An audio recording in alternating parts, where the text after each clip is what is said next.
Bonjour à vous, chers et choisis de Jésus. Aujourd'hui, le message numéro 7 du deuxième volume nous fait prendre conscience de l'importance de la souffrance. Il y a, selon moi, dans la souffrance un mystère, difficile à comprendre, difficile à accueillir, mais lorsque nous l'accueillons, nous sommes témoins qu'elle produit des fruits excellents. Alors, le titre, c'est « Ma souffrance a fécondé ma mission ». Nous savons que Jésus, qui a eu la plus grande mission sur cette terre, est passé par la plus grande souffrance de la croix. Alors, pour vous situer, nous en sommes au 7 février 1999. J'avais passé mon manuscrit qui s'était retrouvé entre les mains d'un éditeur et l'éditeur venait de me dire qu'il voulait éditer ce livre-là. Alors moi, j'étais dérangé par cette annonce et j'avais fait la prière suivante. « Seigneur Jésus, je vous présente ma misère. Acceptez la parution du volume pour le bonheur des miens, mais choisis Jésus. Ainsi que les nombreux doutes et peurs qui m'habitent. Car à travers ça, comme j'étais guidé simplement par inspiration, j'avais toujours demeuré avec des doutes. Et j'avais aussi peur de certaines grandes réactions des gens que je connaissais. Je me sens faible, petit et vulnérable.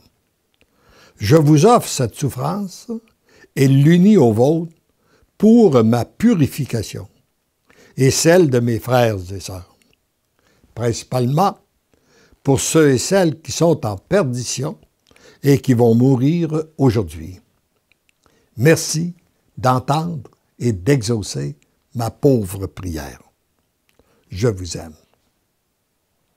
Mon tout petit, si tu savais la grande valeur de la souffrance pour pénétrer plus profondément dans l'amour, la souffrance se transforme en grâce et en bénédiction lorsqu'elle est accueillie, offerte au Père en union avec les miennes. Et depuis ce temps-là, c'est la prière que je fais régulièrement dans toute souffrance qui se présente à moi.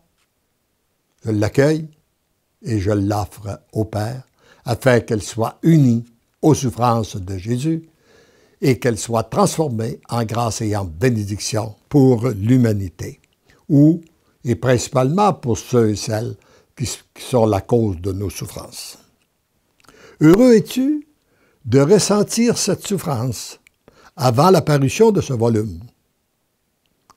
La souffrance accueillie et offerte vient féconder ce que produira ce volume dans le cœur des lecteurs et lectrices. Prends conscience que ma grande souffrance au moment de l'agonie dans le jardin des Oliviers a fécondé ma mission et ma mort.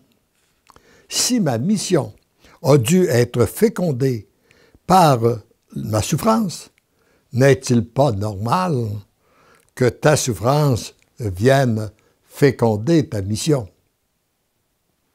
Et il me paraît aussi que lorsqu'il y a une petite mission, elle est précédée par de petites souffrances. Une moyenne mission est préparée par des moyennes souffrances.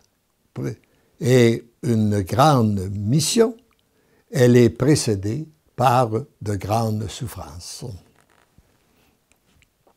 Les disciples ne sont pas plus grands que le Maître. Ils doivent accueillir dans leur cœur de passer par le même chemin que moi. Ils ne peuvent devenir un avec moi sans prendre leur croix et me suivre. Et ça, à chaque fois que je passe sur ce passage de l'importance de prendre la croix, je ne peux m'empêcher de penser à une expérience que le Seigneur m'a fait vivre alors que je vivais une grande souffrance au niveau familial. Et lorsque je me suis retiré dans le salon pour crier après lui demander je dis, nous cheminons avec toi, nous ne pourrions pas vivre dans la paix, la sérénité. Et j'avais ouvert le volume de la puissance de la louange de Merlin Carouta. Et il était dit, oui, tu pourras vivre dans la paix, mais pas maintenant. Et là, j'ai compris. J'ai dit au Seigneur, Seigneur, tu as dit, prends ta croix puis suis-moi. Eh bien, si c'est la croix que tu me laisses, je la prends. Et j'accueille toutes les souffrances que cela m'occasionne, afin que, pour les associer à tes souffrances à toi, afin que par un miracle de ton amour, elles soient transformées en grâce et en bénédiction sur les personnes qui sont la cause de cette souffrance-là. Mais aujourd'hui, j'ajouterais pour l'humanité. Et je peux vous dire qu'après, ça date de plus de 35 ans, lorsque j'ai fait cette prière-là, et je n'ai jamais eu à revivre une telle souffrance. Le Seigneur, en l'ayant accueilli, à ma grande surprise, le Seigneur l'a transformé et je n'ai pas eu à le revivre. Alors, et puis on dit ici qu'après de prendre ma croix et me suivre, ils ont cependant le grand privilège que je suis venu les racheter. Rappelons-nous de ça, que Jésus est venu nous racheter. À chaque fois qu'ils ressentent la lourdeur de la souffrance, ils peuvent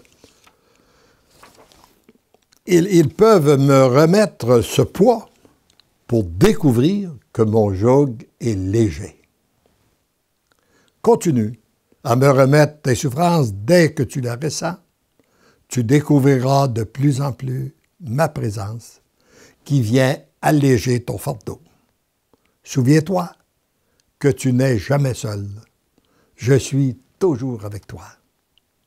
C'est ensemble que nous avons écrit ce volume pour le bonheur des biens, mais choisis Jésus. C'est ensemble que nous porterons les tribulations, mais aussi ensemble que nous vivrons les jubilations qu'apportera ce volume. Et en relisant, je constate que ça fait maintenant 16 ans, là, j'ai écrit ça en 99 et nous sommes en 2015. Si j'avais à évaluer les tribulations qu'a apporté le volume, ces volumes-là, et la jubilation, je dirais 2% de tribulation, 90% de jubilation. Oh, c'est bien sûr qu'il y a eu des fatigues, il y a eu des déplacements, il y a tout ça, mais pas véritablement de grandes tribulations, très peu de tribulations, mais beaucoup de jubilation. Et j'en reçois tous les jours, de recevoir des témoignages des gens qui sont transformés et qui s'engagent dans une nouvelle vie de paix, de joie, d'amour. Donc, la plus grande est celle de notre union intime qui te permet de devenir amour. Tendrement, je t'aime. Alors, je vous répète cette dernière phrase.